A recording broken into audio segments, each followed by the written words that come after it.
It's your favorite Compas, and this is your Week 9 NFL episode. But Gilbert, here on Compas on the Beat, we don't just stick to football. What else should the listeners and viewers of this program expect today? Yeah, Fernando, we got travel horror stories because your boy here toughing it out. I just came from Tampa Bay. Is it Tampa Bay or just Tampa? I don't know. We'll figure it out. But Tampa Bay. Tampa Bay, just got back from Tampa Bay. I'm tired, but I'm like Michael Jordan, putting my best effort. But don't worry, all football talk and some Leonardo DiCaprio best movies, TV shows of the year. We're versatile on this show here. Compass on the beat. Exactly. Hey, but for the listeners that aren't viewing this on YouTube, you should, because I just pulled a Titanic. It's him and Oh, Rose on the Titanic. I think Uh, that was you saying, I'm on top of the glory world. to my savior that Gilberto made it here on time to the program. Oh, well, that I'm thankful for too, because honestly, traveling nowadays is dreadful. But one guy who makes everything more appealing, more interesting is Dan and Daygo. Let's go with him now and see what he's got cooking up for us. Welcome, one. Welcome all to another glorious Wednesday. You already know what it is. Not only is it hump day, but it also means your favorite program, your Compas, have just dropped a new episode. How you doing? Keep it moving. How's everybody doing on this great hump day? It's a great day to have a great day. Let's freaking go. This episode is always, as always, is jam-packed with things you already know. Your boy came ready this week. Look at this. I demand Fernando issue an apology to the GOAT. He's the GOAT. You know what I'm saying? Then the other thing we got on this episode is the Week 9 takeaways. Are Aaron Rodgers and the Packers dead? I pray for LaFleur's downfall. I'm a big hater. Haterade. I drank it. I'm ready to go. And the other thing is the Gilberto curse in postseason form, just dismantling the Rams. You'll find that out and a lot more on this here episode of your favorite program. And by the way, do not forget to check out all our other programs on the Compass on the Beat network. We got a little House of Horns. What? Got a little What's Up Bolts. What? Which, by the way, thank God no Whiskey Sour Wednesdays today. It's Pumped Up Wednesday today. I'm amped up. I'm fired up. You already know your boy's always firing on all cylinders. Got a little Combat Compass. What? And then the regular Compass. Do not forget to check out all our pages on the YouTubes. And remember, we are on all social media platforms, on the Instagrams, on the TikToks, both at Compass on the Beat. What? On the Twitters, at Compass OTB. The OTB is capital. Be a friend, tell a friend. Now, enough with the dilly-dally, Dan and Daygo. From all the way across the hallway, play music, Nando! Welcome to Compas on the Beat. I am Fernando Ramirez. I cover the LA Chargers for the Sporting Tribune. With me, as always, my co-host, my tag team partner, the Eddie Guerrero to my Rey Mysterio, Gilbert Manzano, OC Register, LA Daily News. What's up, bro? Fernando, I like the reference, but you've done it before. Eddie Guerrero, Latino Heat, and 619 Rey Mysterio. Why can't we have different other kind of dynamic duos that you could just reference every now and then? I don't know why you went with that one, but I don't know. you've done it. It's a honestly, good one. It's probably because I'm coming off my high from Crown Jewel. Very good pay-per-view over the weekend. I was excited about it. They outdid themselves again, so I think that's kind of what I'm coming down from my high from that. So I guess I just go wrestling. I mean, wrestling's the go-to. Well, you know what I'm kind of on a high for, that something I'm excited for, and also thank you for asking about it, because I am a little tired from my trip from Tampa. But I'll say this, I'm excited because it's November 7th that I hear Fernando recording, and you know what I haven't heard so far? Christmas music. I have not heard any place, anywhere. I've been to multiple Starbucks. I've been to a Target. I've been on a road trip. Haven't heard any Christmas music. Mariah Carey. Wow. Don't. That you just ruined the whole streak with that little small sample you gave. That was just a sample, though.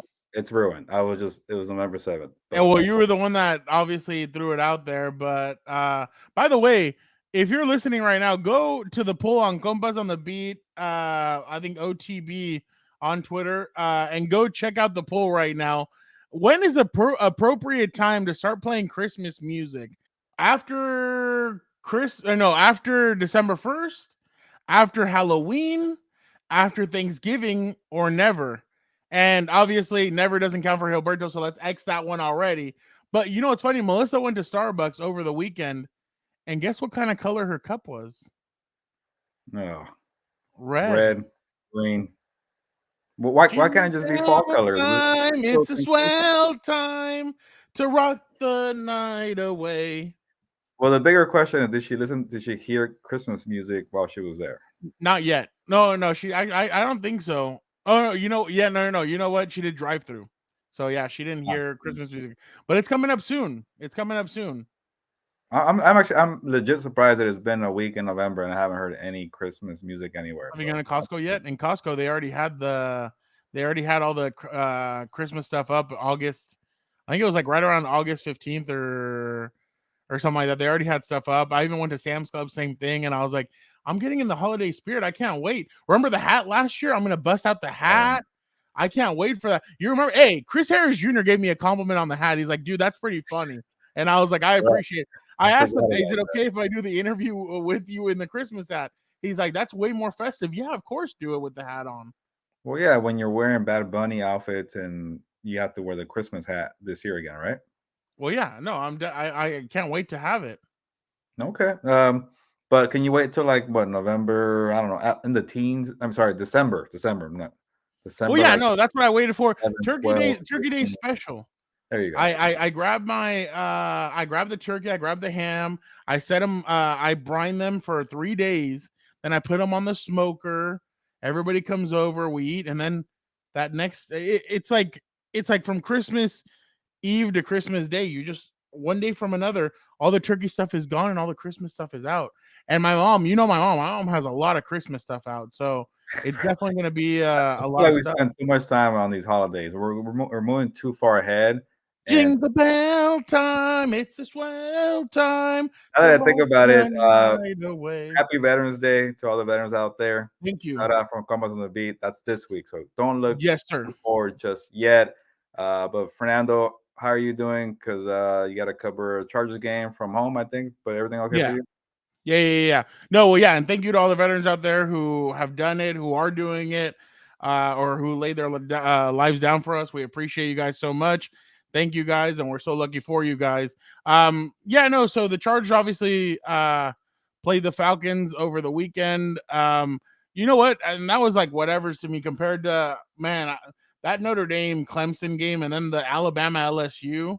I don't know how much college football you watch, but those two games, man, they were pretty good. I wanted to, I got to my hotel in Tampa, and then I think it was like, it's so weird because the games are really late there. Yeah, so yeah. It was like when I moved out to South Bend, like the Padre games were not over till 2 a.m. No.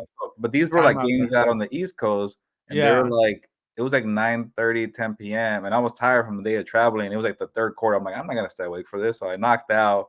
And apparently, all the games were really good, so I missed all of it. But I'm not really a college football fan, anyways. But if I'm on a road trip and it's on TV, I could get a beer. It's okay. But Fernando, it was a long day for me. I'm putting my time away to you. I want to hear all about this. So what happened? So you get to the airport on Saturday morning, and what happens?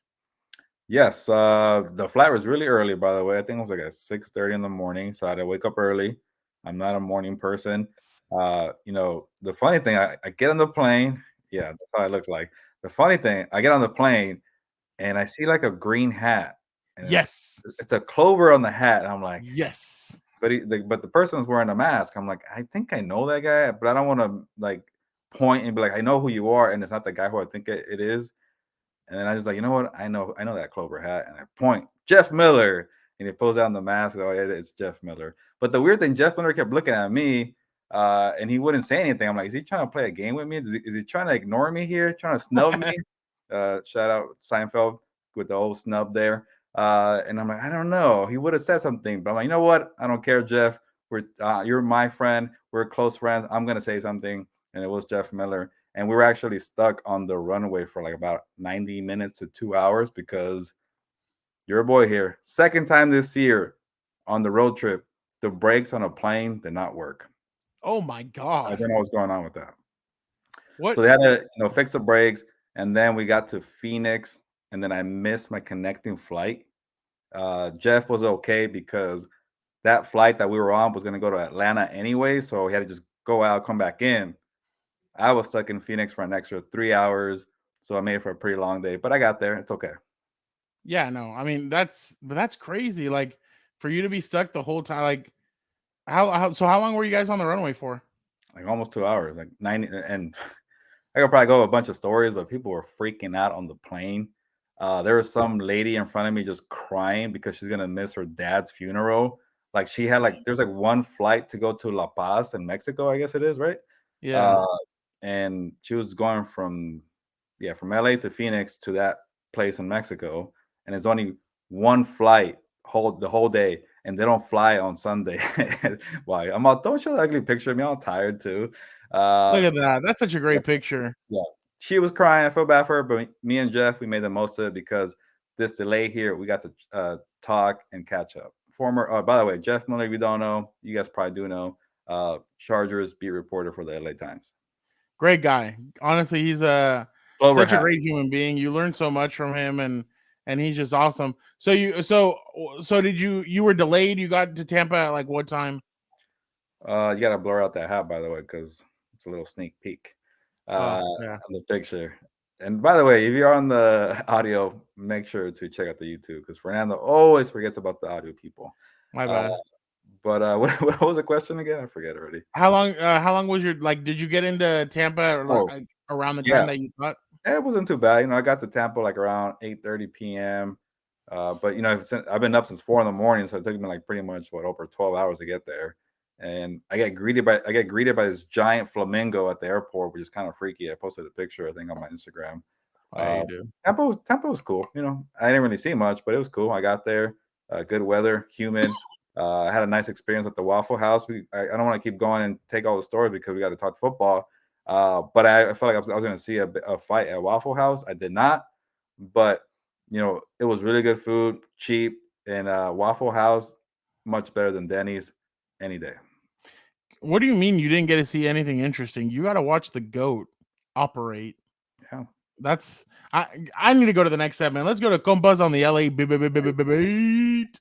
Why? Because I'm excited to go, but I'm going to let Gilbert go first. Yes, I want your opinion on Tom Brady eventually, but let me start with the Chargers. Shorthanded Chargers. I was watching the game on the big screen at Raymond James Stadium. By the way, who's Raymond James? I feel like I've known this stadium forever, but I never did the research on who is Raymond James. I'm going to figure that out. But there was a big screen next to the pirate ship. I did not walk to the pirate ship, Fernando. I was too lazy. I should have. I missed out. But on the big screen, I saw the Chargers and the Falcons going at it, doing what they usually do. Nobody wanted to win the game, it felt like at times. Fumble from Eckler, fumble from the guy in the Falcons who recovered. Justin Herbert goes down the field, 22-yard strike to Josh Palmer. Game-winning field goal for Cameron Dicker. You know where Cameron Dicker was for training camp, Fernando? On the Rams? Yep, you got it. So I know the name very well. He was competing to be a punter, not a kicker. So, wow. Dicker the kicker was a punter at a time. So that was kind of cool to see. And I'm going to say, Fernando, I said on this program here a week ago, no Keenan, no Mike, but this is a game where Justin Herbert's going to be Superman and have one of those games as a quarterback where you just do enough to lift your teams because the great ones do that. And you guys have been hating on Justin Herbert, Emmanuel Ocho, right? Yeah, Emmanuel Ocho, not me. I didn't say that. Was Emmanuel. Oh, okay, Ocho. I was about to say I'm out here freaking people trying to crap on me and shit for check out the video. That's BS. And what's funny is that I kind of did take a couple of shots at him on What's Up Bolts because I was like, so I know this pisses off Emmanuel Ocho, but Justin Herbert actually did X, Y, and Z. But literally, like watching the dude operate, I was like, dude, I feel bad. Like I joked with Jeff Miller. I'm like, Jeff, they may ask you and Pop to play quarterback this weekend. I know some of the fans out there would love to see Pop play quarter or receiver. I know they cheer for him 100% down the way, but Pop's gonna love that. But I definitely thought that I'm like, okay, they could win this, but I just thought with all the injuries that they had, I just thought it would be tough. But yeah, no, I mean, they got the win. They're 5-3, one game behind the Chiefs, and they're still in it. They're the 7th seed right now. If the playoffs ended today, and I think they would. Where would they go? They would. Oh, I think they'd play Kansas City in Kansas City. Yeah, and like I don't want to get too much into analyzing this game because it was one of those games where you just needed to win the game. Like you were so banged up. You're on the road playing a kind of whatever team. Just get the win and get out of there. And that's what they did. So I analyzed the bad later. And also, it was good to see Josh Palmer because I covered him his rookie year, and I saw so much potential in training camp. And it just took him a while to do something, and I felt like he finally had that game. So good for Palmer and Justin Herbert. I think he quiet people for at least one more week. If they were the 7th seed and they went into Kansas City and they had Mike Keenan and let's say Joey back, that'd be a really good. That'd be a fun matchup to watch. Like you get that opening weekend of the playoffs, that'd be so much fun to watch. Yeah, but Gilbert, I was more interested in your game, to be honest. Yeah, that was the one I wanted to watch. I wanted to see what the Rams could do, how they were going to answer after all these losses that they've taken. How are they going to answer against Tom Brady, who they're reeling too? They're 3-5. They look like literally like it looked like the Rams were going to stand in there like Clubber Lang, and they were going to knock out Rocky Balboa, take him down, and that's it. The Patriots. Damn, I always do that. It looked like the Buccaneers would almost be done for the year, and they survive. The Cooper Kupp play where he slides and then and the clock keeps on running, then they decide to run up the ball up the middle, even though they hadn't been running. Well, Darrell Henderson, I guess, ran the ball well, but right there, Tampa Bay stops them. They get the ball back, and Tom Brady does what Tom Brady does best. He scores a touchdown, wins the game. I loved what he said after the game, though. That was effing awesome. I was like, there you go. There's Tom. I mean, I think he was so happy to get that win, man. Like he needed that for the board. He needed that because one, it's incredible to me how many people hate Tom Brady. Like people want to see his downfall, and I'm kind of like, dang, dude, like really, like he's just Tom Brady. I mean, yeah, he was married to a supermodel and everything, but damn, like y'all have that much hate for him. So, I mean, I feel like some of these guys just have like him, Cristiano Ronaldo. Some of these guys just have so much hate on them just because they win so much that people want to see their demise. And I'm like, damn, dude, okay. But it was funny because we were at a Thanksgiving event and somebody asked me, do you think Tom Brady's finished, right? And I'm like, no. What do you mean? And I'm like, he could play after this year. They're like, how? I'm like, oh my God, he could go easily to the Raiders and go play for the Raiders with Devontae Adams. And if they could load up and get some other pieces, he could still play. And I'm like, he could go to San Francisco. If they got him a couple of more pieces, he could still play. Like he can still play. He can still go. The thing is, the offensive line has been terrible this year for Tampa Bay. Why? Because of all the injuries that they sustained. But this isn't about the how Tom Brady can revive his career. But Tom Brady. Well, I know, but the Rams look lost. They look like they have no direction. It literally looks like and it's funny, Gilbert, every time you tweet out about Allen Robinson, it looks like you're his advocate. You're his, because you always like, that's the one thing you tweet out. You'll be like, Allen Robinson with a catch. 25-yard catch for Allen Robinson. I just started laughing. I'm like, yeah, that was it. It's always one tweet. I know, and he deserves some love. I'm like, but damn, dude, like the only person you look at is Cooper Kupp. If there's no one else, like it's like literally, it's like Matthew Stafford and Cooper Kupp are playing 1-2 against 11. So I don't know what needs to change, but the Rams really after this season, because I think they're done. I think they're cooked. I think they're out of it. They need to look after this season at themselves and say, who the hell are we? I don't think they have an identity this year either. I mean, I know Cooper Kupp went off last year and he had an incredible season. They had OBJ. They had all these guys. But this year, that's not going to happen. You're not going to have Von Miller. You're not going to have OBJ. You need to look after this season and say, who are we? Like, who do we want to be? And that's going to be interesting to see what happens. Another question is Aaron Donald going to be back? Is he going to want to come back? There's a lot of questions. This team might not get any better, even after this season. So it's going to be interesting to see what this team does moving forward. But check out House of Horns and What's Up Bolts on YouTube, Spotify, and Apple Podcasts. Yeah, that too. Yeah, go check out both of them. We will be having Cam Inman this week talking 49ers. I know he's been on House of Horns twice. He will complete the trifecta by jumping on with me this week. Who do you guys have? We're actually gonna go back to Jose Romero, Arizona Republic Cardinals beat reporter. So when we have the compas and you're a legit compa on the show, we usually like to ask you back. So Cam and Jose, great ones this week. Yeah, exactly. So and I'm sure Cam and I will be talking taco shops in San Diego. So there you go. That'll be pretty interesting. All right, now let's go to compas on the NFL. Gilbert, biggest takeaway of week 9. Yeah, I should let Victor producer speak his mind on this, but I'm tired of these Raiders, man. I put a fork in them a month ago. People want to give them some life. They're not a good team. Oh, we're gonna bury them. Okay. I thought that's what you're doing. I said fork. You don't have like a fork sound? I don't know. Oh. Put a fork on them. I have this. That works too. There you go. Nah, get out of here. That's how much I don't know Christmas music. I don't know what the hell that was at the beginning.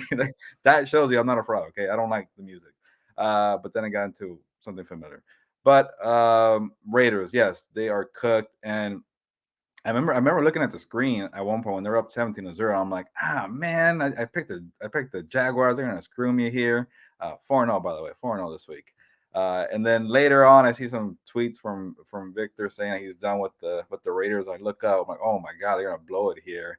I don't know. I don't want to go on this because I hate when people give up on coaches for after 1 year or 2 years. But when they hired Josh McDaniels, I'm just scratching my head here, and I'm like, really, Josh McDaniels is like I get it should be more about football. I know, sorry.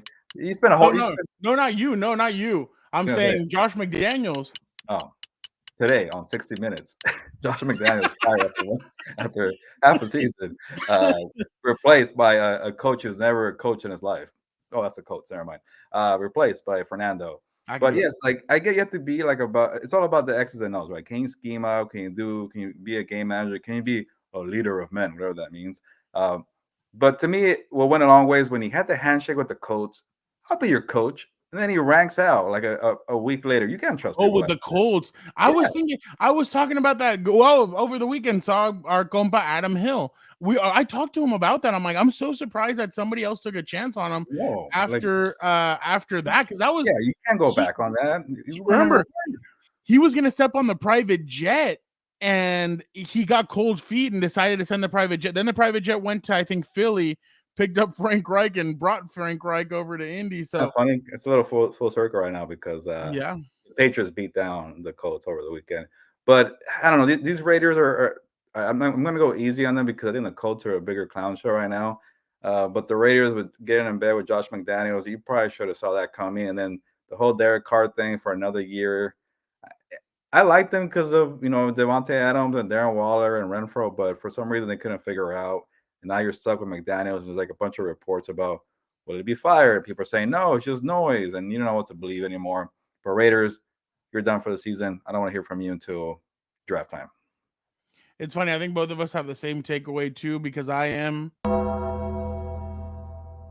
bearing the Aaron Rodgers and the Green Bay Packers are done.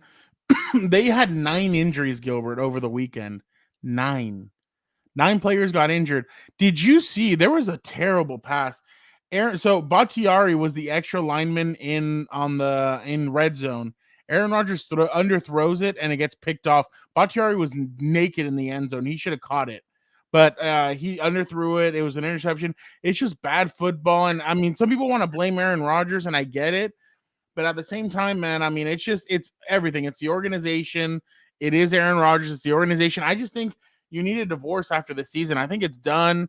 I think they need to send him somewhere. Send him to New England. Send him back home to San Francisco. Maybe San Francisco can correct. not drafting him a couple of years ago. Send him. I mean, I don't know if they'll send him in conference. What? 17 years. What do you mean a couple years?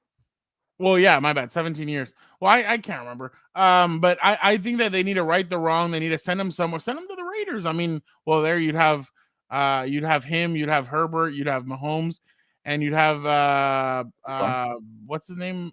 E. coli Russ, who's cooking. Sierra, this beat is automatic. Y'all are gone. We are playing well. Yeah. Did you set yourself up there, or was that Victor that did it? That was a nice. No, that was Victor. That wasn't me. I was just talking. No, that was a good way. The first Russell Wilson reference. Oh yeah, I think he was waiting for a Russell Wilson reference.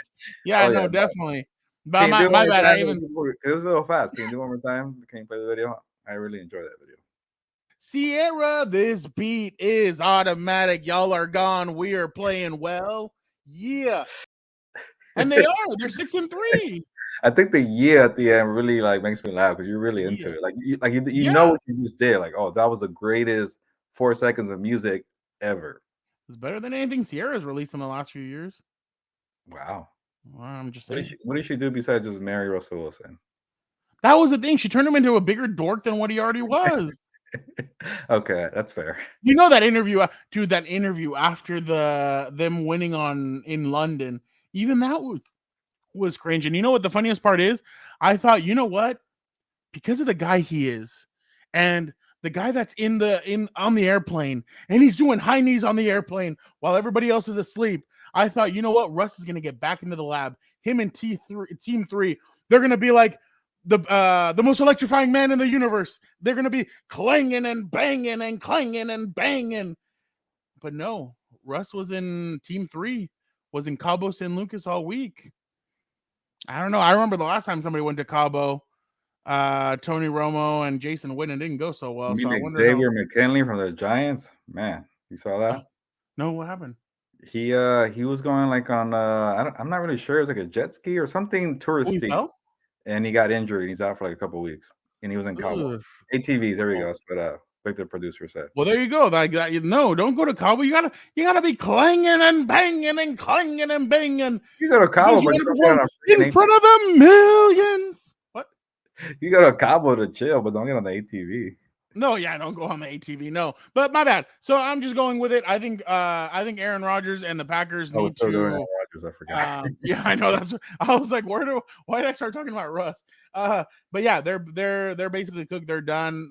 Vikings, congratulations, you have won the NFC. The NFC North. It's incredible. They lost to the Detroit Lions, and that for MCDC and those guys, that was a big victory over Aaron Rodgers. So they were hyped about it. Yeah, man. We're gonna bite off kneecaps, man. You hear him? He was like, "Oh, I'm really tired. I need to get a beer and kick back after that one." Hey, there you go. He's just being honest. All right, Gilbert. Let's go now to. Okay, so obviously there's a lot of craziness going on again over the weekend. How impressed were you by the Bills losing to the Jets? Do you feel like New York is kind of given a blueprint on how to beat Buffalo, or do you think that's just Buffalo's? Every team has one game during the season where they just play like crap. I don't know about the blueprint, but maybe because I have a bad memory, this might be the biggest upset of the season, unless I'm forgetting one. It was, I think, an 11 point. Yeah, 11 and a half points. Crazy. But one thing I'm not too surprised is that Jets defense was very good before they played Josh Allen. it was going to be a good matchup. The Jets defense, Sauce Gardner. I can't even name more guys though. Quentin Williams. Anybody else? Jermaine Johnson. Okay. CJ Mosley, right? Yep. The linebacker. Okay, so we got some names. We're not a casual show here. That's a good defense, and credit to Robert Saleh to get that defense going in 2 years. That's why people are so quick, unless it's Josh McDaniels, people are so quick to fire these coaches in 1 year. Look at the second year of Robert Saleh. That's the most impressive part for me. It's just kind of hard to give them full credit because the week before that, they got trounced by the Patriots. So it was a weird game. But these Bills, man, I don't know what happened there. I guess it's like divisional rival. It's a long season. You're getting a little cocky. You feel like you're the best, and we were all crowning them already. But I don't know about the blueprint, but it is a big step for Robert Saleh and his defense, because I think that defense is very legit. And you don't see too many good defenses nowadays because it's a very pass-heavy offense. But also, I don't know, I'm seeing a lot of numbers out there for the running game. Shout out Daygo there this year. But good for the defense, and I think they're legit now. I'll do it. I'll give it to you easy. No, it's not the blueprint. The Buffalo Bills had a lot of injuries as well, so I'm not even gonna. I don't think that was a blueprint. I just think the Jets have a very good defense. I think Sauce Gardner, Patrick Surtain are two of the best cornerbacks in the NFL, and those two guys are so young. Maybe a rapid fire question. Write it down. I mean, oh yeah. Well, who knows? Better? All right. Now, next question, Gilbert. It's time for Compa of the week. Who you got? Actually, I got one. It's funny how long the season is, but not really. Like I kind of already wrote off the Dolphins after the whole Tua fiasco, but they righted the ship. Tua seems to be playing okay, and I'm not here to give Tua his flowers or Tyreek Hill or Jalen Waddle. This team is really good schematically. Our boy, a friend of the show, Mike McDaniel, man, he is doing a coaching clinic out there. He's getting guys open. He's going to the player's strength. Hey, Tua, you can't throw downfield. Can you get the guys a ball in space and make them work and get the best routes out there? Pre-snap motion. It's just been a fun kind of to see the highlights of what he's cooking up every single week. And then he's just being himself out there. Mike McDaniel, man, telling Justin Fields, can you stop it out there? Can you stop running? Can you stop getting 178 rushing yards on the ground against my defense? Just stop it. So that was funny to see. And people are really down this guy as a coach, but when you could be a good X's and O's out there, maybe that's all you need. And the whole managing stuff hasn't really caught up to him just yet. Has it been in a close game where you need to be like really good on the timeout situational? He hasn't been tested that way. No, he hasn't really. But game planning and schematically, this guy's been great. So I went with a compa for the week for a coach here. If I had Tyreek Hill and if I had Jalen Waddle, I could throw that way too. So I mean, I'm just kidding. But yeah, no, I want to see what happens when he gets tested in those situations. That's why when they play the Bills the second time, I'm going to be interested. I actually went with he should be a rookie, but he's not. No, I'm not going to go against what I thought before. I'm going to go with second-year running back Travis Etienne, Gilbert. Since week 6, he has 465 rushing yards, 26 missed tackles, and he's averaging 6.1 yards a carry. In the last 3 games, he has carried the ball 28 times for 109 yards, 2 touchdowns, 24 times for 156 and 1 touchdown, and 14 times for 114 yards and 1 touchdown. Oh, that's he is also on my fantasy team. I didn't know these numbers so well. Like he's on my fantasy team. So on 2 leagues also. So shout out to him. Has he surpassed Josh Jacobs, the most underrated running back in the NFL? That's a big question. But yeah, no, I definitely think Travis Etienne is playing well. He really carved up the Raiders this week, and I was very surprised about the way he was running. He runs hard, he runs fast. I remember a lot of people made fun of Urban Meyer for selecting him, but he's been a good player. I know he was hurt last year, but he's been a very good player.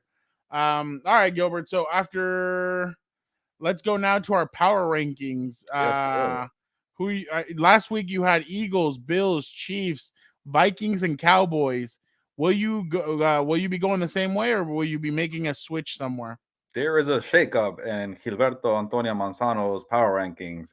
No longer the Bills are in first place for the first time all season. I let them slide with the Dolphins loss. That's okay. You're banged up, but 2 losses in the division. I know more injuries.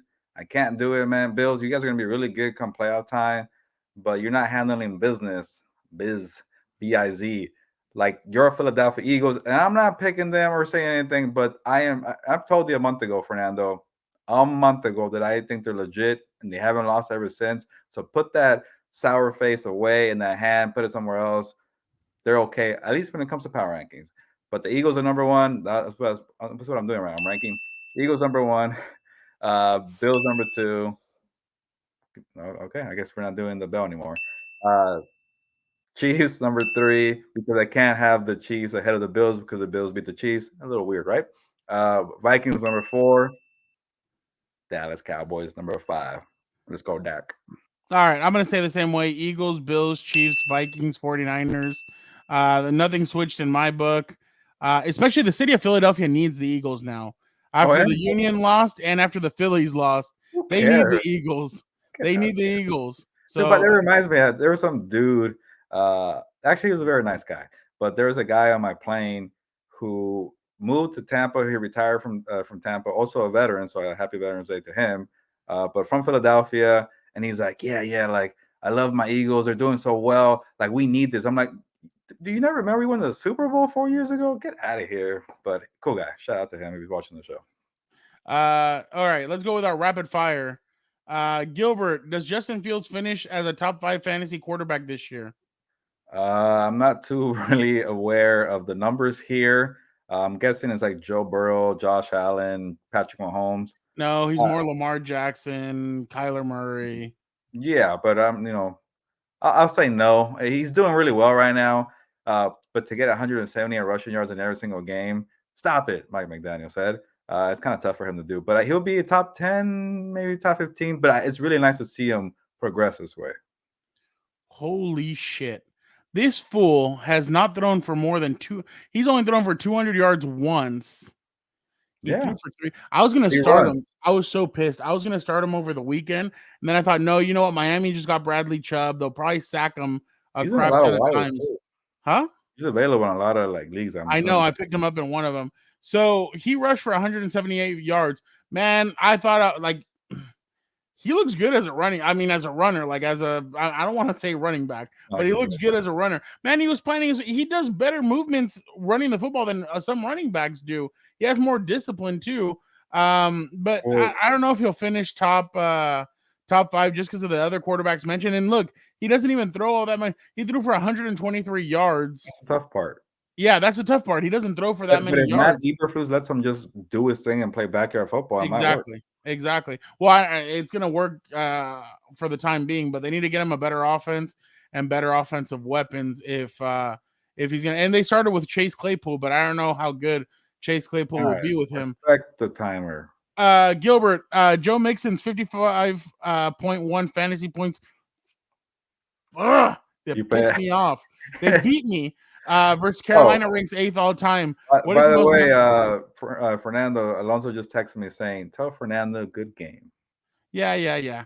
What is the most memorable fantasy performance you've been a part of since you started playing fantasy football? Yeah, I'm pissed. Joe Mixon killed me in another one, but whatever. All right, go. Well, yeah, it makes me feel better. He also kind of screwed me too because I had Joe Burrow. I'm like, stop giving the handoffs to him and throw a touchdown yourself. So. We got double bang there. I don't know why I said that, but the question is, I don't know. I can't really remember. Obviously, LT has some big, fantasy games, and we're going way back at Adrian Peterson. Just a week ago, Derrick Henry, Tony Pollard, Alvin Kamara, CMC were going off. So, one thing I'll say, remember on this program here, we're talking about is the days of the number 1 running backs over? Yeah, right. I think we jinxed it. I'm so pissed. You know what screwed me? Aaron Jones. If he wouldn't have gone out during the Green Bay game, he only gave me 5 points. What a jackass. Oh, and he had Mixon. So I had to face Mixon in both leagues. Screw this shit. Yeah, no, my bad. That's my takeaway. Next question. Tom Brady gets 100K passing yards for his career. What is the greatest NFL or record in NFL history? I don't know, but I will say this. It was cool to be there in person because when I was doing my research about the Tom Brady Buccaneers facing the Rams, I'm like, he's about to get 100,000 passing yards. That's insane to me that a player could do that.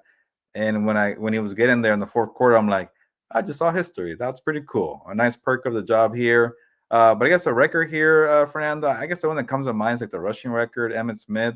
When anybody break it, I don't know. Maybe that's like the football thing. I feel like records are more like baseball thing, but for me, it's LaDainian Tomlinson's 31 touchdowns in 2006. He scored 31 touchdowns, and it's funny because Austin Eckler last year scored 20, and I'm like, the other day I was like, damn, LT scored another 11 touchdowns. I mean, more than what Austin Eckler did. So that record to me was incredible, especially because Sean Alexander had broken it the year before that. And then LT goes and breaks it the year after that. And I don't think that's going to be a record that's going to be touched for years and years. The NFL trade deadline was last Tuesday, Gilbert. It was one of the busiest trade deadlines ever. 20 trades happened. Obviously, the greatest trade of all time that we know is when the Cowboys traded Herschel Walker for a bunch of draft picks from the Vikings.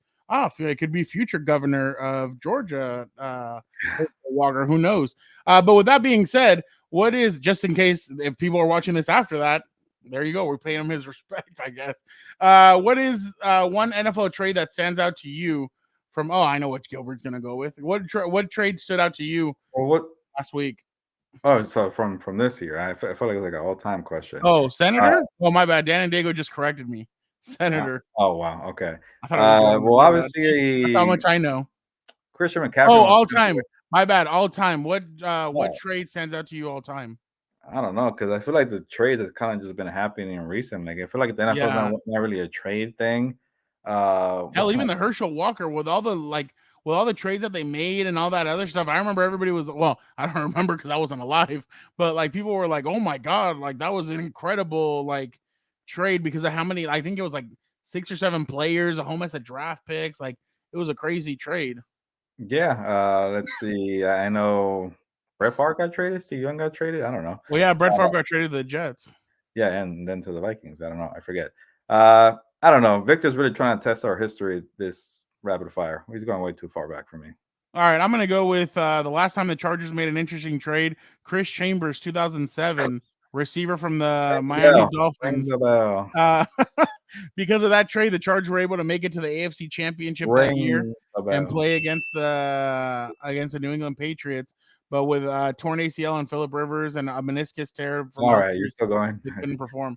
All right, make the case for the best division in football, Gilbert. Is it the AFC East or the NFC East?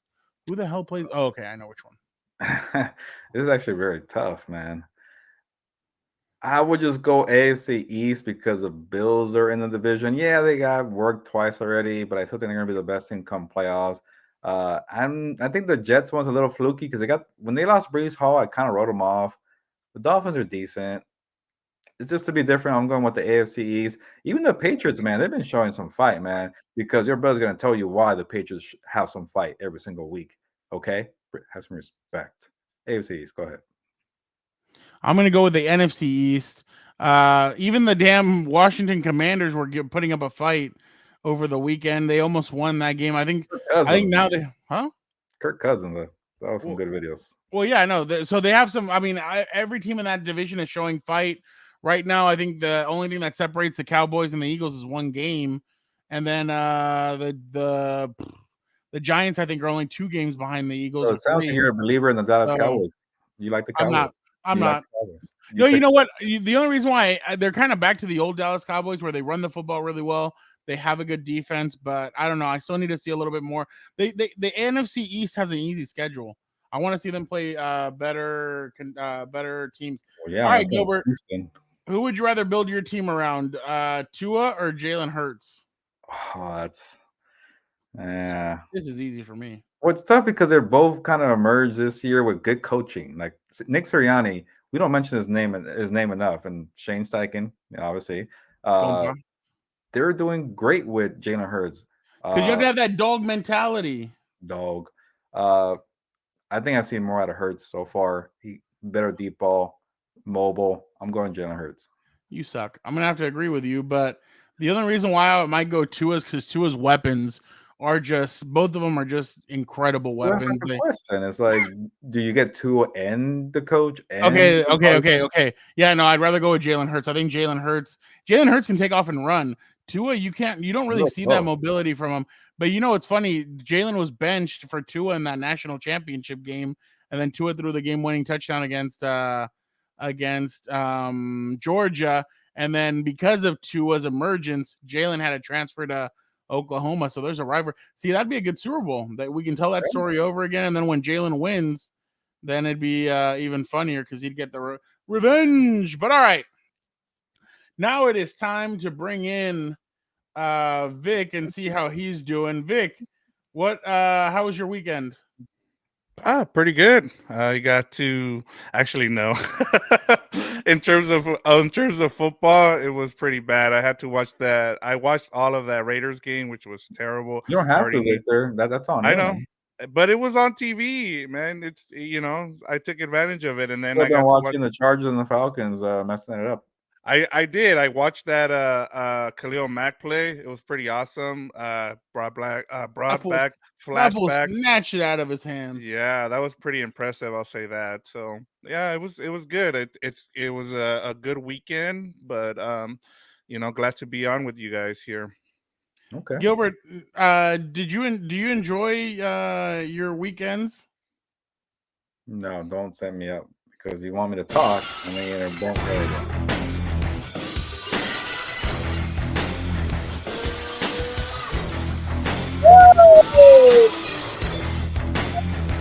Here, my boy.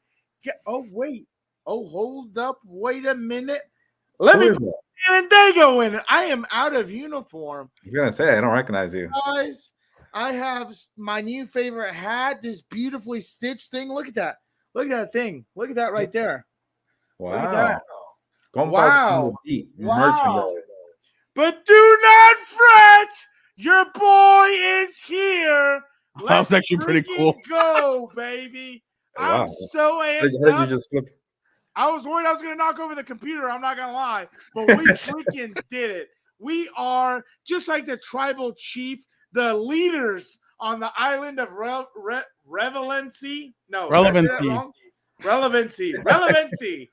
And speaking of relevant, I wore this shirt on this here, your favorite program. We're not ready for audio listeners. It is the GOAT. It is the King of Kings, the freaking number one coach of all time, Bill Belichick, because I want a formal apology for the GOAT. Stop disrespecting, stop hating.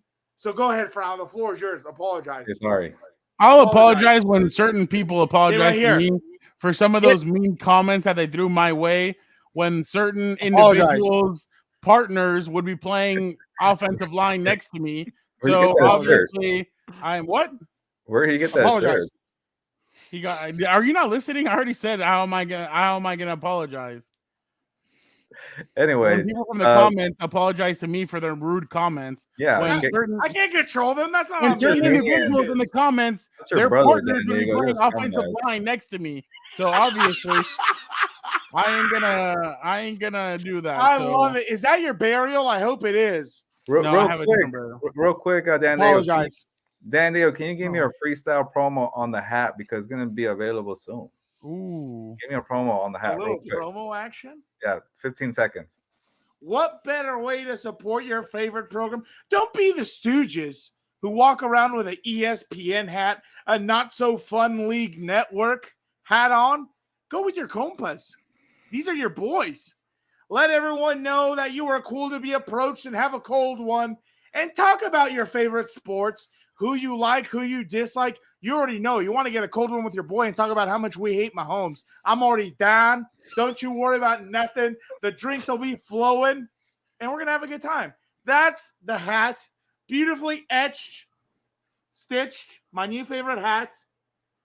I wear it all the time. I wore it to fake Thanksgiving on Sunday. It was a good time. Okay. You had me at before the Mahomes diss, but take my money. We love the hats here, but soon we're gonna put them up there. You should be that. Hold on. Well, you guys talk. I'll go get it. You should be that the chick from The Price is Right. Bring on the next item. Oh, I know, right? Beautifully. Apparently, but no, it's cool that people like the hats, man. I was gonna and wait. Next item, do I have? Dun, dun, dun, dun, dun, dun, dun, dun.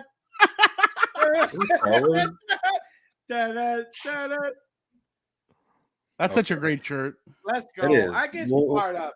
So eventually, you have to wear the hat and the shirt next time I see you. Then we promote the product and the program all day. That's all I do. That's all I do here on this year, your favorite program. By the way, for the audio listener, it's a prototype Herbert. Oh, sorry, I shouldn't do that. Let me do it correctly. It's a prototype Herbert T-shirt, and at the bottom it says "shovel included." Look at that. Total scumbag photo for a scumbag. You're the one who took a shot at your brother to start the show. Get out of here. So no one's safe around me. Gosh dang it. No one's gonna fire shots at the GOAT. He's the GOAT. Give me your takeaways. Start with Victor and then there you go. Give me takeaways. So mine is the phrase any given Sunday is very true when it comes to the NFL. And as Fernando has talked about in recent weeks in terms of some of his takeaways, is that it's been a weird season. And for me, it's actually the fact that I think what Pete Rozelle, the commissioner of the NFL, who pretty much gave us what we have now in terms of the NFL. That was his goal, was to have parity. He hated the word parity because he wanted to call it more of a balanced league, and I think we've gotten that. If he was still alive, he'd be smiling and he'd be like, "Yeah, this is exactly what I wanted."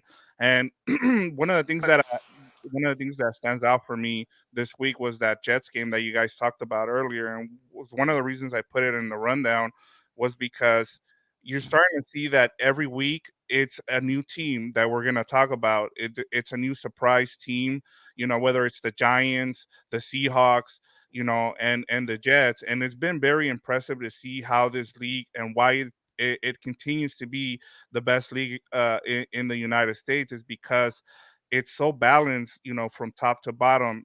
Teams that we go into the season and we're like, okay, these are the teams that I think are going to be good, and we're completely wrong. And then there's those teams that surprise you. And for me, one of the teams that I thought about was the Lions, and I thought they were actually going to be one of the surprise teams. We were all wrong, of course. And now you see like teams like the Jets that we didn't expect, the Giants. And so it's awesome to see this and to see the parity. Yeah, like as a Raider fan, it sucks, but at least you have, You always guess that right? But you look, they came off of a playoff as a playoff team, but yeah. at least you have hope going into the season, and that's all you can want as a fan, and you get that.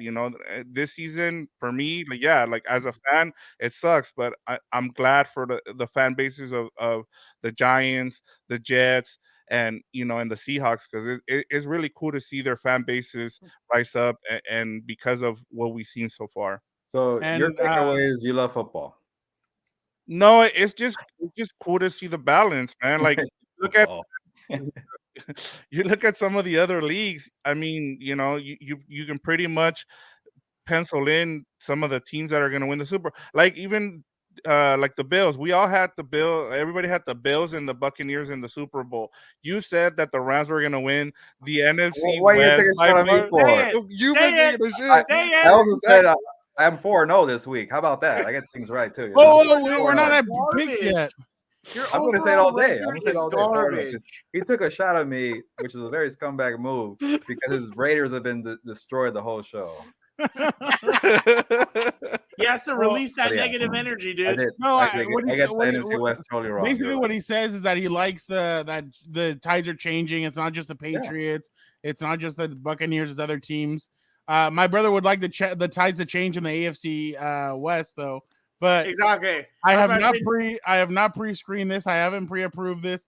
I'm nervous. But Dan, what was your biggest Week 9 takeaway? Just real quick, no offense to anybody, but everybody, I don't give a rat's ass about how excited they are about their records and all that. I would be fine with everyone going 0-16 and me going 18-20-0 every single freaking year. But it is what it is. Or just once. I'm not greedy. I'm not selfish. Daygo, he's not selfish. Just one. Just once. But anyway, here's my Week 9 takeaway. And I know I'm going to pull a little tear out of Gilberto because it's going to hurt his feelings. The referees. That's my. I knew it. It's so predictable. My Week 9 takeaway. It's either you bash Aaron Rodgers or you talk about the zebras. Are you kidding? How are those two not prevalent issues that we see today?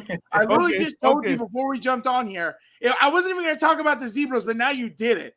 If in the trenches you are assaulting people, preventing them from making a sack in crunch time, yes, I'm sorry. That changes the outcome of the game 100%. I know your precious Rams. That's the way they won a Super Bowl last year. And I mean, it's cool, dude. I get it. You got to keep the traditions alive. But I mean, it is what it is. But my Week 9 takeaway is that I don't believe the Chiefs are as dangerous as everyone thinks.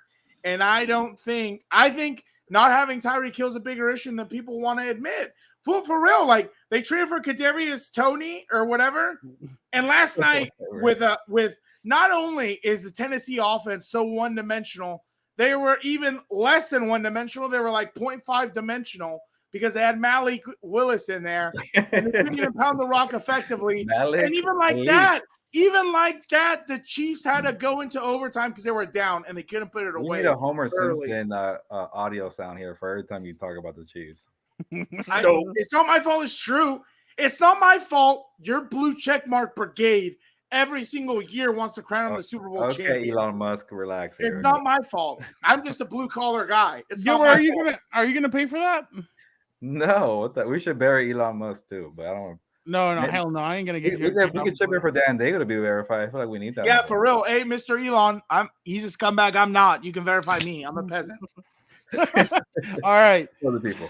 All right, guys. So last week, with our picks, here we go. Week 9 results. Gilbert went 0-4. Vic went No. Say it again. No. That sounds right.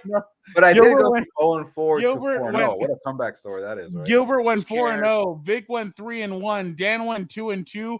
Kirk, the one-eyed cat, 1-3. And to Servidor went 3-1. Did I not pick the Ravens? This is manure. I think you were the only one that picked that didn't pick the Ravens. No, you went with the Saints like myself. I almost had a 4-0. Really? Wow. Yes. And you went to Titans too, I bet. Can't believe. Yeah, of course I went with the Titans. I didn't know they didn't have Ryan Tannehill, which that's my burial of the week, but we're going to get to it. Don't get me worried. All right. So what are the final standings? All right. So right now the standings are Fernando 17-19, Dan 21-15, Gilbert 18-17, Vic 21-15, Kirk the one-eyed cat 17-19. Oh, it's Kirk and I battling to get out of the cellar. So there you go. But now this who's in first place though? Who's in first place? Victor and Dan and Daygo, right? Oh, and guess who's not? The scumbag at the top left corner. Nice. Hey, I'm 4-0, and I'm like Bill Belichick in that picture. Yeah, right. All right, now let's go with with Kirk the one-eyed cat's picks for this week. Look at Kirk. He says Gilberto.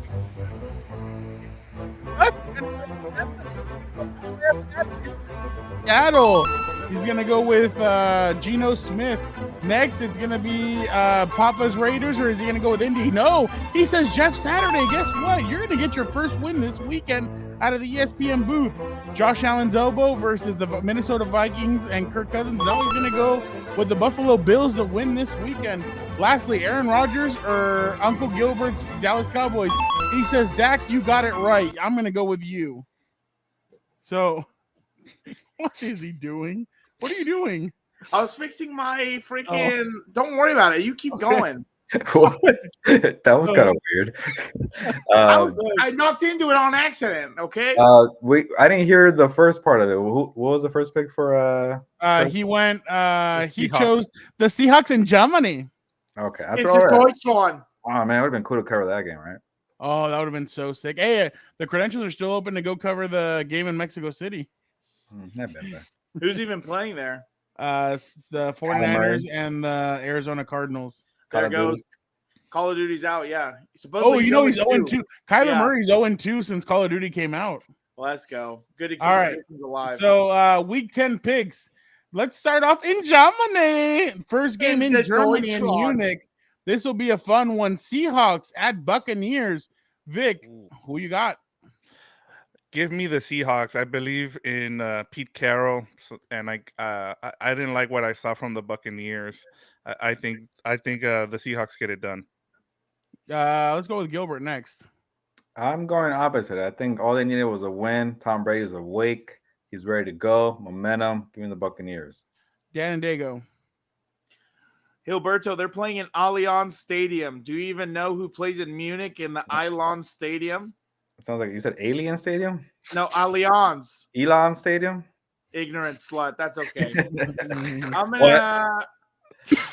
Can you say that word on this program? I don't know. Yeah, of course. Fernando said the S1. I can say the other S1. That's fine. Okay. Trying to think of the Lakers are 2-8. My God. But we'll celebrate wins in the locker room with champagne. Garbage. But you know what? I'm gonna take the Seahawks. The Buccaneers have not been playing good football lately. I'm gonna go with Gilbert. I think you get Tom Brady out of the country. I think he's more relaxed. He said that was a good win on Sunday. So I'm going to agree with him. I'm going to say Tom Brady. And you know what? The 49ers need some help. And I said that the 49ers would win the division. So there you go. That's how they chip away. The Tampa Bay Buccaneers help them. Question question: does Cristiano Ronaldo show up to the game? No, Cristiano Ronaldo. Oh no, they're getting ready for the World Cup. Yeah, no, he's all locked into Portugal. I don't think Cristiano shows up. But the game's in Germany anyway. He's in. Remember, Cristiano Ronaldo is the reason why Tom Brady came back to the NFL. So that's why I asked. Nick, I like that. That was the World Cup ended when LAFC won the whole thing the other day. You're an idiot. That's okay. Who cares about LAFC? Yeah, who cares? We're talking about real big boy soccer, not exactly football. All right, next game: Jeff Saturday's Colts at the Raiders this weekend. Who wins? This is a Sacco. Okay, raise your hand if you all think that the Raiders are going to win. Take your time. I'll take the Raiders. Where is it at? It's in Las Vegas. I'll take the Raiders. Whatever. That way, if we lose, we're all tied. Okay. Take your lineman coach, man. Come on. All right.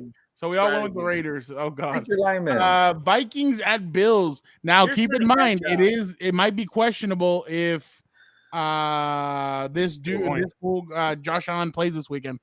They're saying he may sit. So I'm. Oh my God. Let me go Vic first. Oh, I'll go with the Vikings. I like the personality that Kirk Cousins is finally showing. We haven't seen that before. He's been terrible on prime time. But yeah, give me the Vikings. Dan. Vikings on the road, and you said Josh Allen is questionable. Yeah. If Josh Allen's questionable, no ifs. Make a pick. That means they probably won't be able to run what they want to run with him normally, and they're going to force him to be something he's not. Yeah, I'll take the Vikings on the road. Why not? Gilbert? Who's the backup quarterback anyways? I can check right now. AJ McCarron. It's number 5. Former he was with what's his name? Oh. He was with the Vikings before Kirk Cousins got there. Teddy Bridgewater? No. Case Keenum. Case Keenum. Yeah. I forgot about that. He does like videos where he pretends that he's like a fan and his teammates don't recognize him. Yeah. Ooh, Case Keenum could win a football game. Yeah, but they don't have a run game. Their run game is the quarterback. I'll say Josh Allen finds a way to play because he's a tough guy. I'll go with the Bills. Dog. I'm going to go with the Bills also because I need to come back from this. So I'm going to go Bills. Cowboys at Packers. Ooh, it's at Packers. At Packers. No. Well, they're going to be desperate. But there's no Cowboys. I don't know if Aaron Jones is going to play. Oh, no, I don't. You know what doesn't mean anything, Brown? They lost at home in the divisional. At home doesn't mean anything for them. All right, Gilbert. Packers are done. Cowboys are coming out of the bye week. Go Cowboys. Dan? I need Tony Pollard to have a big game. I'll go Cowboys too. Vic? All right. You know what? Since I talked about how this is a parity league, I'm gonna go with the Packers with the upset. Somehow Aaron Rodgers pulls it out of you know what, and they beat the Cowboys. And by you people who don't know, he means ass. They'll pull it out of their ass. I had no idea. Yeah, so I don't know. You never know. Especially if little kids who are listening who don't know, they need help. I'm gonna help them out. Hey, now you care about the audio people, right? Exactly, always. I'm gonna go with the Cowboys as well. I think they'll win this weekend. But now it is time for.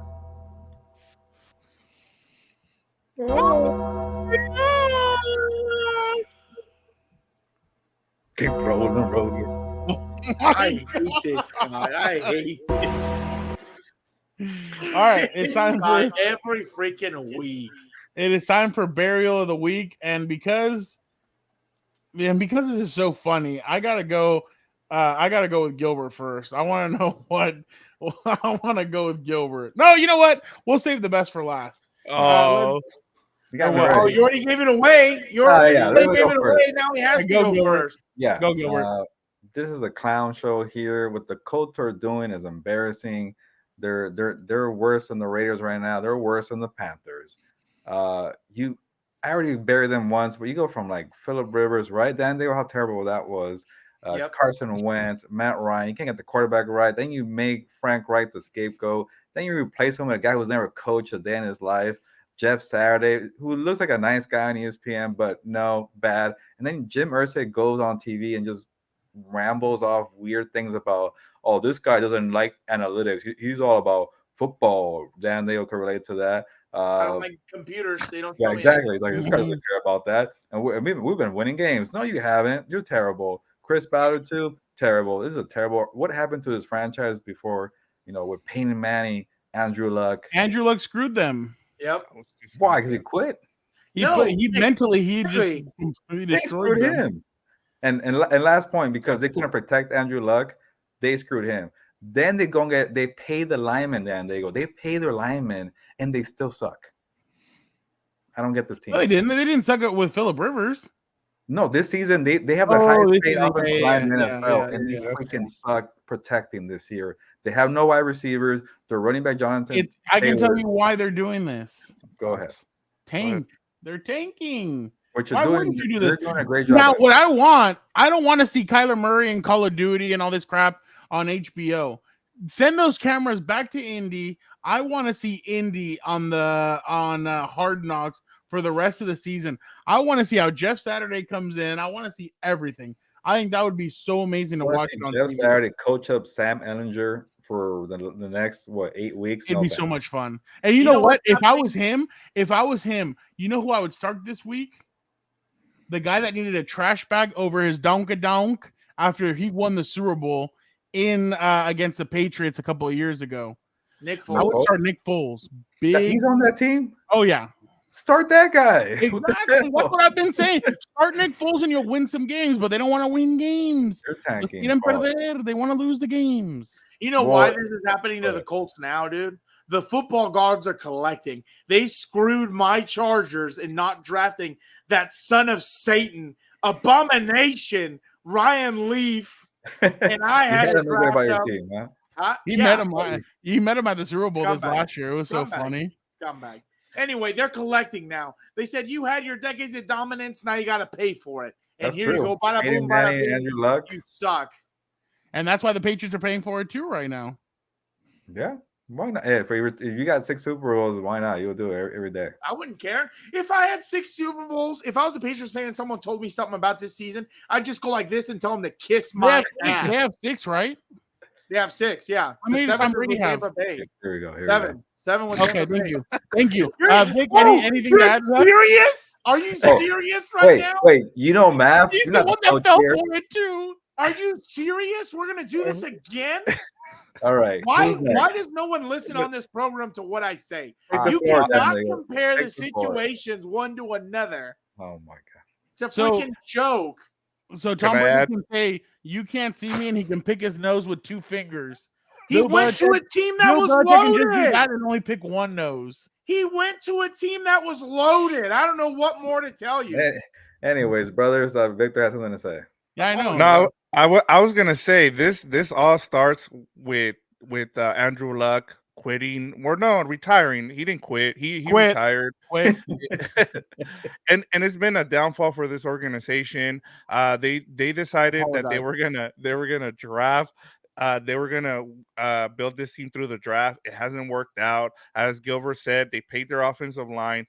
Jonathan Taylor was supposed to be a stud in fantasy. He's been a bust, So I think it kind of falls on Jim Irsay too. And I know he's been out there talking stuff about Dan Snyder. He needs to look at himself in the mirror and be like, "Hey, bury everybody." Yeah, but I mean, you can't compare him to Dan Snyder though. Dan Snyder's a scumbag off the field.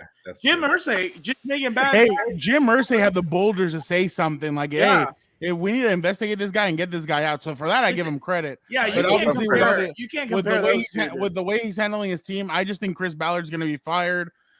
I think they're going to look for a new head coach. I just don't know what they're going to do. Man, they got screwed. They got the year in 2018. They had the whole debacle with what's his name, Josh McDaniels, and then in 19 they had this forward, or was it the same offseason? It was the same offseason. No. They hired Frank Reich after, I think. Frank Reich was in 18, and then Andrew Luck retired in 19, right? Like there was one season of Andrew Luck. No, he retired the same offseason. Oh, really? Right? Oh, wow. Yeah. All I remember, it was like 2 weeks before the season started. Yes, it was the holdout of Melvin Gordon. Melvin Gordon held out. All right, we're taking too long on the Colts. I know you guys enjoyed my burial. Vic, come on. Your burial. Mine, as I was doing some research, I came upon this whole Elite 11 QB competition and why some of the quarterbacks are really bad in the NFL. Some of the names that I looked at that have participated in the Elite, what is that? The Elite 11 QB competition include guys like Teddy Bridgewater, Tua. I mean, some of the names you go through and you're just like, well, how did these guys get invites? And a lot of it has to do with influence and parents paying their way onto, and of course you have guys like Trent Dilfer, who is the main guy on who runs this thing, along with Jordan Palmer. As you know who his brother is. If you don't, does anybody know who Jordan Palmer's brother is? Yeah, Carson Palmer. There you go. And so they're supposed to be these QB gurus, right? And yet the guys that get left out, like Lamar Jackson, Tom Brady wasn't around then, but Aaron Rodgers, you got Joe Burrow, guys like that are the ones that that come into the NFL and are doing really well, and they're not part of that system. And it tells you that sometimes it's you miss out because these evaluators aren't that great. And for me, that's been my burial, is guys like Trent Dilfer and Jordan Palmer, who call themselves quarterback gurus, because they run 7-on-7 competition. Like once you get on the field, it's a whole different concept, as Dan and Daygo can assess as being a coach. It's a different ball game going from 7-on-7 to getting hit on the field. Hey, Josh Allen, Justin Herbert, 4-star athletes at their high school. So don't stick to one sport. I thought Allen was a 1-star. Yeah. No, he was a 1-star recruit, but he played 4 sports. He was a basketball. He went baseball. JUCO, right? Allen was JUCO. Yeah. So sometimes it takes you longer, but enjoy your freaking high school years and go to. That's what I've never understood. Everybody wants to run, but like Cam Newton went to Florida, then he went back to JUCO, and then he went to Auburn. Like sometimes it takes different. Aaron Rodgers was JUCO as well. Yes. Hey, even your boy Russell Wilson went to a different college. No, he's garbage. He's been garbage. No? Okay. He just NC State, Wisconsin. Well, no, but he went because he went to baseball, right? And then he decided to come back, and North Carolina told him, "Hey, we don't have any more space for you," and that's when he went to Wisconsin. Yeah. Yep. Okay. Dan, let's go with you. Totally agree. Just real quick, talking about evaluators. You just said a little bit a while ago, building through the draft, and I started shaking. I've heard those words too many times, and I have nothing to show for it. Don't appreciate it. Anyway, anywho, here's my burial of the week. The gosh dang, no, I'm about to hit the laptop. Never mind. The gosh dang Tennessee Titans. What the hell are we doing? This is so idiotic to me because it's like you're literally one quarterback away from having a dynasty. Mike Vrabel, what are we doing? Yeah. Are you kidding me with that defense and run game? You're telling me you couldn't have gone all in, signed a deal with the devil. Excuse me, sir. I reclaim my time, Mr. Chairman. I've been interrupted twice already. You're telling me you couldn't have done a deal with the devil to get Brady out to Tennessee or freaking Aaron Rodgers? Dude, if Aaron Rodgers or probably Brady is in this organization, you win 2 Super Bowls easy. Look what they did last year when they had 90-some who was hurt and shuffled around and all that stuff. They still had a winning record. They still played well. Like Mike Vrabel's been a good head coach there so far. Then all you need to do, just like in Friday Night Lights, if you're there, a good quarterback, all you need to do is exist between the 3 seconds you snap the football and hand the ball off to Booby. That's all you got to do. All you got to do, turn around, give it to Henry. Then from time to time, little play action, bada boom, bada bing. You know what I'm saying? Like, it just pisses me off that they're sticking with these guys like Tannehill. The fact that you pay Tannehill, like, really, bro? That's who you're going to go with? And you took away A.J. Brown from him. And what's the name of the rookie quarterback they have? What's the name of the rookie quarterback they have? Malik Willis. Why? He was crapping on Malik Willis. I hate Aaron Rodgers too. Not because of all the garbage on social media, because you stayed in Green Bay for what, my guy? Okay, you're done. We're taking too long here with the burials. All right. By the way, did you guys know that? Did you guys know that Tannehill is the highest paid quarterback this year? It's garbage. I'm telling you. That's why the quarterback position is so overblown and overpaid. I think ridiculous. The NFL quarterback position in a couple of years will be its own thing, and will not count against the salary cap. It shouldn't. Because it's going to get so big. They're not that important. All right, my burial. I have 2 burials. One matches the other. I want to bury Kirk Cousins for this. Nah, leave Kirk out of it. Hold on. Garbage. I want to bury Kirk for this, and I wasn't going to. I wasn't going to bury him. That's pretty cool. Fun. Yeah. No. I wasn't. No, hold on. Dan, can you get my time back, please? Your time has been re-gifted back to you. All right. The reason why I'm crapping on him is because of this. Thanks to him, we got this crap, and I know nobody wants to see this. Yeah. Oh God, no. That's so cringe. Why are you showing me this again? That's why? Because I want you to see. I'm pissed at him for doing this. Because of him, I had to see this. That is so cringe. No one wants to see your freaking. Oh, he's really trying to go with this. Because he wants to be like the kids, like that meme that says, what is it? Hello, also young people or whatever. Dude, don't you remember? Hey, you were there. Remember last year he was trying to gritty when he was on Monday Night. The Chargers had Monday Night Football against somebody last year. You and I were at the game, and he was trying to gritty. And I can't remember what game it was, but he was trying to gritty, and I'm like, get out of here. Like, stop. Rap, she wouldn't do this, right? No, that's why he's a compa. That's why he's a compa, because he's been on here, and also he would never do anything like that. But all right, guys, now let's go. Now that we've done our burials, Dan, let's see what you got cooking for us with your next promo. I'm still waiting, Frown. You haven't apologized to the GOAT. The GOAT. And we already knew the answer about that Gilberto curse, so nothing new there. Which, by the way, do not forget to go and check out Combat Compas. There's going to be a new episode dropped with Frown breaking down the Logan Paul versus the Tribal Chief, the head of the table, Roman Reigns at the Crown Jewel in Saudi Arabia. And also, do not forget, we've had some big guests on the program on Combat Compas. We had a Deontay Wilder. What? Had Andy Ruiz. What? Ryan Garcia, what? And many more talented guests have come on the program. And remember, those interviews are timeless. They say who they want next, where they want to go. We had a lot of great guests on Comeback Compass. The point is, don't miss out. Get over there, like, subscribe, comment, be a friend, tell a friend. Anyway, it's time to get back to the program. Dan, thank you for that. Good stuff as always. I know Gilbert always enjoys seeing what your promos are all about. You can pull down the shirt, please. Nobody wants to see that. Apologize. All right, guys. 2022 has been a good year for television, and in a couple of weeks, a TV show on Wednesday Addams, based on the character from the Addams Family, will drop on Netflix on November 23rd. That'll be fun. Some other shows like Cobra Kai have dropped. Gilbert Manifest is now on Netflix. Really? I haven't started it yet, huh? I had no idea the new season's out. They dropped quietly. Yeah, it's like I saw it and I was like, oh, I'm gonna start it. I'm like, no, you know what? I should give. I'll watch it, but next week on Monday after the Sunday night game, because I don't want to do all that. But I want to know from you guys, what's been your favorite show this year?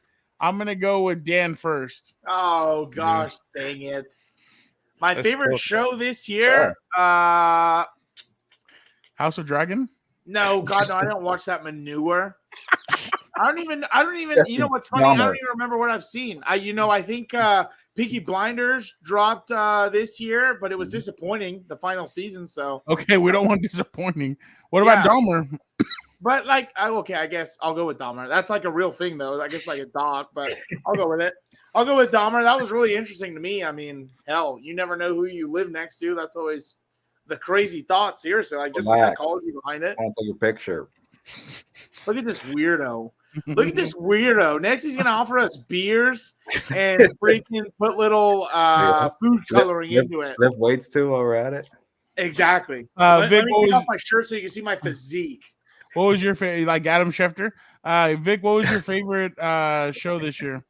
Mine was The Bear. I caught it. Someone told me about it, and it was honestly one of the best shows I've seen in quite some time. I told Gilbert about it. I tried telling anybody that I knew about it, and pretty much everybody kind of agreed. It's one of the best shows. It's about a chef who is struggling to kind of put back his brothers restaurant together, and it goes from there. It's there's an episode there, I think it's either 6 or 7, where they shot it in one shot. Like it was done continuously. It was so good. But yeah, it's very intense, but not in a bad way. It was well done. I can't wait for season 2. But yeah, for me, it was The Bear. Gilbert. Speaking of intense in a bad way, the show I'm a pick is very intense, and yeah, but it's a good show though. Euphoria on HBO Max with what's the girl's name from Spider-Man? Yeah, that's a weirdo show with Zendaya. Yeah, but they're high schoolers, right, or something? Yeah, Rue and the name of the show, and Jules. Okay, Euphoria. I forgot because it's been a minute. You guys are making me go way back. Because I watch a lot of shows. I don't watch Harry Potter, but I watch a lot of shows. Yes, you're a hater. But when I watch the season, I want to say 3 or 4. I'm terrible. Okay, 2. No, isn't it more? Okay, maybe it's 2. Because I thought the first one was really good. The second one was really good. If you haven't watched it, Ramirez Brothers, it's pretty intense, but probably not. Good drama, good storytelling, good character development, good acting. How's the music? Good music, all that fun stuff. So and some comedy too. So Euphoria, and then real quick honorable mention. I'm getting to. I don't care. Winning Time, the Lakers documentary. Oh, I forgot about that one. Yeah, where they make Jerry West look like a senile, crazy old bat, dude. I'm surprised you didn't pick Love Is Blind. Honestly, I was going to, but as more like a troll job. But no. It doesn't bother me. Oh, okay. I don't really watch all that many shows. I honestly was just gonna go with Kenobi originally, because of the 2. Hold on, because of the 2 fight scenes, and that was it. Like the rest of the show was crap. Cobra Kai. Cobra Kai's already a couple of seasons in. So I just went with the Untold, the GF who didn't exist, the Manti Te'o documentary. It was a show, it was a 2-parter, so I just decided to go with it. I haven't watched any. I don't watch shows. Like I really watch movies. Selena Gomez. I think I went with Selena Gomez. Oh, the Murders in the Building. Only Murders in the Hey, that's a good one too. I like Only Murders in the Building as well. But somebody commented on it and they tagged it up. Dear brother of mine, it was so rude they put sucks. I won't say who.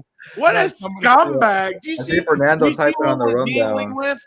And then I go and I type on his, and for favorite show I put "Kiss My Ass." That's his favorite. He loves doing that. All right, so moving on. Thursday is Leonardo DiCaprio's 48th birthday. Wonder if he has a new 25-year-old girlfriend or not. I want to know which is your favorite Leonardo DiCaprio movie. I'm gonna go with Vic first. For me, it's Catch Me If You Can. Since the first time I saw that movie, it's one of those movies that I watch. If it's on, it's one of those movies that I'll go and watch it. I'll watch even if it's in the middle of somewhere. I know exactly where it's at, and then I'll watch it the rest of the way. It's one of those rewatchable movies for me that I really like. He's really good in it, and Tom Hanks just kills it. Him and Tom Hanks are great in it. So for me, it's Catch Me If You Can. Gilbert, I've never heard the one, but I already know why you did it. What's yours? My favorite Leo movie is What's Eating Gilbert Grape. Yeah. Oh, that's like his famous one. Yeah, that was the one that he got famous. Yeah, launched his career. No, he got famous off of Growing Pains. No. Because the name Gilbert's in it. The funny thing? I've never seen the freaking movie. But You're an idiot. You're an idiot. Do you always have to kill every second, my guy? You know what I always get? People say, "What's your name?" And I don't want to say Gilberto because they're gonna butcher it. So I just go Gilbert. I'm like, "Oh, like what's eating Gilbert Grape?" I'm like, "Yeah, sure, whatever, lady." But that actually happened to me in Tampa Bay at the stadium. Very nice. People in Tampa were really nice to me. I really like the people in Tampa. Shout out to the people in Tampa. But at the press box lunch line for the food, she was cutting my food. Blue check mark status. That sounds really weird. We started talking. We had a conversation. You don't want it anymore. What was that? Your blue check mark is gone. No, we don't want it, but I'm gonna be a why don't we talk about how you were angry about having to go down with the Yeah, we were talking at the lunch line. A great lady, and she asked for my name, and then she said, "Oh, like Gilbert Grape." I'm like, "Ha ha ha." Yeah. Media food. Actually, I don't even know. I think it was either chicken or pork. I don't know what it was, but it was tasty. It was really good. Tampa food, top notch. Doesn't know what he ate, but it was top notch. Yeah, wow, that's pretty good. Doesn't know what he ate. See the freaking movie. What the hell are we doing? Can I ask Gilbert? Gilbert, I know you're going with it because of your name, but is there a movie for you that actually that you like? You want an answer? No. We're gonna use that for the poll. Okay. No, but I just never seen a movie by Leonardo DiCaprio. I know, that's why I want to know. Actually, it's a lot The of Revenant, like Wolf of Wall Street. That's another one. Oh, yeah. Shutter Island. The Revenant was trash. What's the one that came out at the same time as Shutter Island? That's a kind of that one was a good one. What is it called? Intro. I don't know. This isn't Burger King. You can't get it your way, my guy. You can't put 4 or 5 movies out there. All right. Dan, what's your favorite movie? Inception. There you go. That one was. I never even watched that one. Looked so stupid, but whatever. Sorry, that was my time. But okay. No, you're garbage. You picked all these movies. You can't put 8 movies on a poll, my guy. Anyway, you don't like the one I picked. What? You don't like the one I picked originally. Because you never saw it. How is that a part of the poll? That makes no sense. All right, you go. Don't listen to him. He keeps doing this on purpose, trying to get me rattled up. But all right, here's the movie I'm going to pick. My favorite Leo movie is not even one where he's the main character. I freaking love this guy. Not like this, though. I love this guy in Django. His role in Django, like I don't think I've ever seen him as a villain. So like that to me, the way he was so convincing, the way he just carried himself, like you literally were in a time capsule. Like you believed everything he said. It was the craziest thing. I thought that's the movie he should have won the Oscar for, because The Revenant in my mind was trash. I thought it was so dumb. Didn't like it. Tom Hardy outperformed him in that one, but I mean, it is what it is. That's the movie he should have won the Oscar for. His performance in that movie, especially when he does the improv where he cuts his hand and he keeps going, even though, they were trying to check on him. And then he puts the hand on the chick. Yeah, on the chick. Yeah. And you could tell she was pissed when you see that movie now. You could tell she was pissed. Wow. But I mean, just that movie came out like 10 years ago or 15. What? He doesn't care about people. He's saying spoiler. Spoiler. But Dan and Daygo, what you're saying, you like characters who are racist, huh? Look at this guy. This is the type of garbage I'm talking about. Did I make the film? Anyways, go to Fernando. We're done with it. Hold on. Can I just mention one thing that was really incredible that I saw behind the scenes was I guess Jamie Foxx and him were having a conversation, and Samuel L. Jackson, and he was like he was really nervous about saying the N-word, right? And so then so then Samuel L. Jackson and Jamie Foxx is like, look, man, just think of us as any other role, man. Like and then he went and just killed it. Like the next day he showed up, and it was like he didn't even see them on set. Like he said he'd ignore them, and he went right to his lines and just killed that.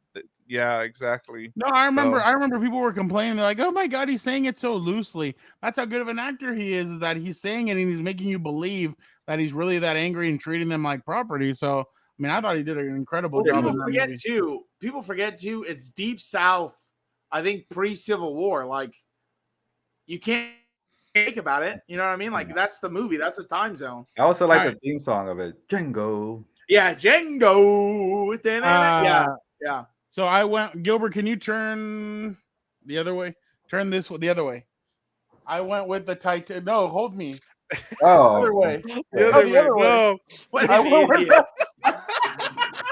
on top of the world. Oh shit! I'm sorry. No, I didn't say hump me. I said hold me. I can't wait to cut this. I went with the Titanic. Obviously, that's Leonardo DiCaprio's. Wait, do you hold with your back or your legs? This guy's an idiot. You're not picking him up. Have you never seen this film either? Yes. What's that name of the Canadian chick with the song? I forget.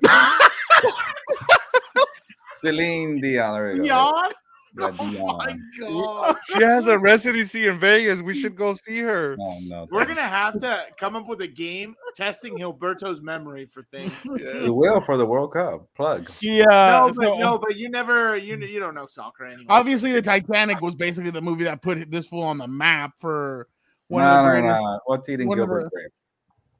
I'm not a big. I mean, honestly, I'm not a big Leo fan. So, but I mean, the Titanic's the original. He did the movie "Paint Me Like One of Your Girls, Jack." So obviously, that's a movie I had to go. Pull out your sketchboard, Gilberto. Didn't you hear he wants you to paint him? Apparently, yeah. I'll never let go. Obviously, by the way, she was selfish. She could have put him on the freaking piece of wood. Also, she let him die. Gilbert's got these boilers there too. My God, that came out in like 04, 01. I don't even know. What? No, in 95. 95?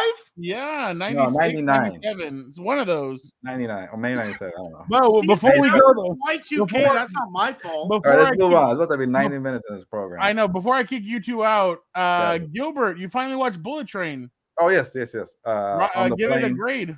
I watched it on the plane, Bullet Train. You kept saying how Brad Pitt was amazing in it, so I kept focusing on the acting because I have an eye for acting, as you know.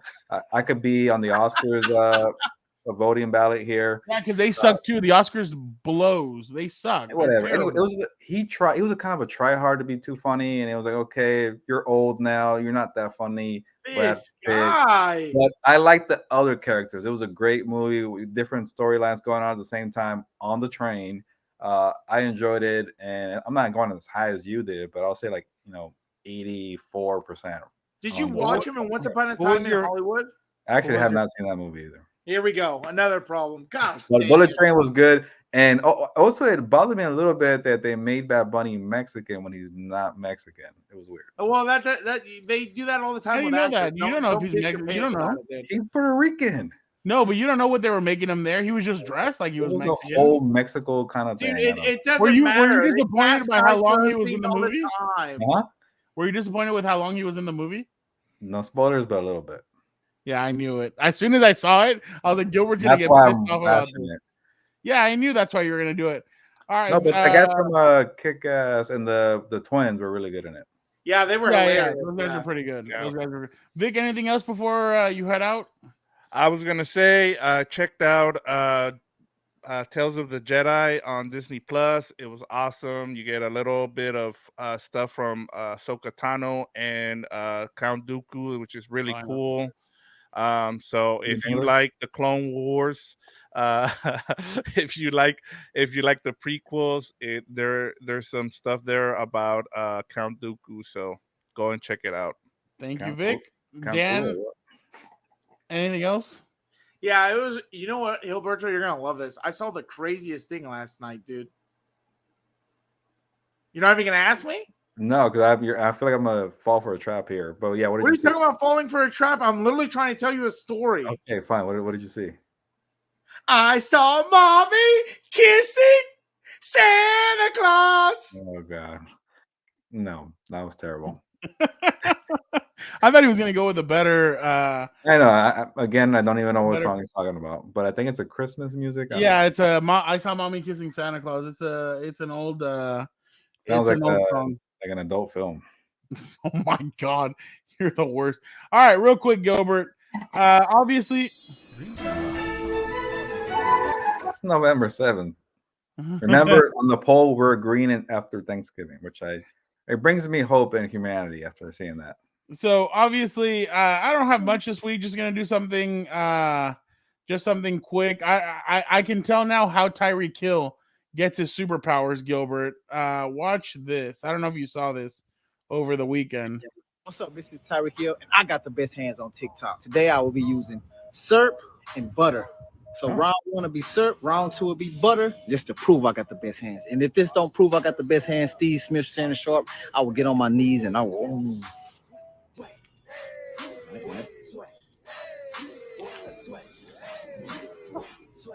Get it. Yeah. Why did he need syrup for all this? He has great hands without it. He's trying to show that he can catch it no matter what. Oh, okay. It's actually not supposed to help you. I get what you're saying now. Looks greasy to me.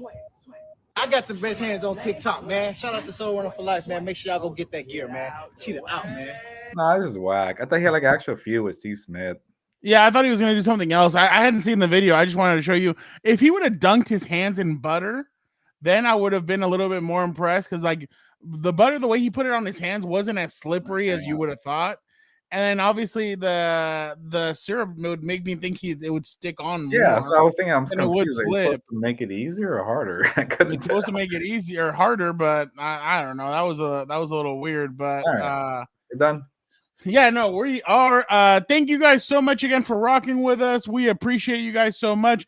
Don't forget to check out What's Up Bolts. This week we'll be having Cam Inman on. He will be breaking down the 49ers. They have a lot of guys returning this week, so it'll be interesting to see what the shorthanded Chargers will be able to do against San Francisco. And then obviously the Rams this weekend play the Arizona Cardinals again. Kyler Murray is 0-2 against since Call of Duty dropped. Will the Rams be able to take advantage of that, or will DeAndre Hopkins and Kyler Murray get the better of the 3-5 Rams? Yep. Gilbert 3-6 Cardinals. Yeah, so barn burner. There you go. So House of Horns will be having a special guest there as well. And then obviously don't forget to check out Combat Compas. We have so much content on there for you guys. Don't, like Dan and Daygo said, we have some interviews. And guys, those interviews that we did with Deontay Wilder, Andy Ruiz, and even Ryan Garcia, there's still content on there that you guys can get today and listen to what their plans are for the future. I know some people are like, hey, what's up with Deontay Wilder? Who's he going to fight next? Who does he want? Who does Andy Ruiz want? Well, all the info is right there for you guys. We appreciate you guys so much. Don't forget to like, comment, subscribe, be a friend, tell a friend. And don't forget, you guys saw that hat that Dan and Daygo had. Man, merch might be dropping soon. You guys don't want to miss when the merch drops, because all your friends are going to have it. And you're going to be like, hey, where'd you get that from? The Compas website. I stopped listening. Bro, you can't stop listening because you never know when the merch is going to drop. So don't stop listening. Keep on being compa. Tell your other compas. We appreciate you guys so much. Gilbert, anything to say to the listeners before we head out? Yeah, if you like the hat, leave a comment here on the video, the YouTube. Audio people also try to do the same thing if you can. But yeah, I can't wait to release more hats here. I'm excited that you guys are excited about it. And as you can tell, it's a little different logo. We'll do a big revealing of the logo too as well. But you never know, and you never know when we're gonna drop one and maybe give one out for free. You never know. So be on the holidays coming up. People need their gifts. Exactly. So be out there, be on the lookout out there. And guys, thank you guys again so much.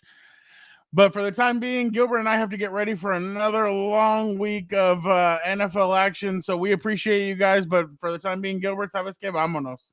Ya nos vamos, pues. Vámonos.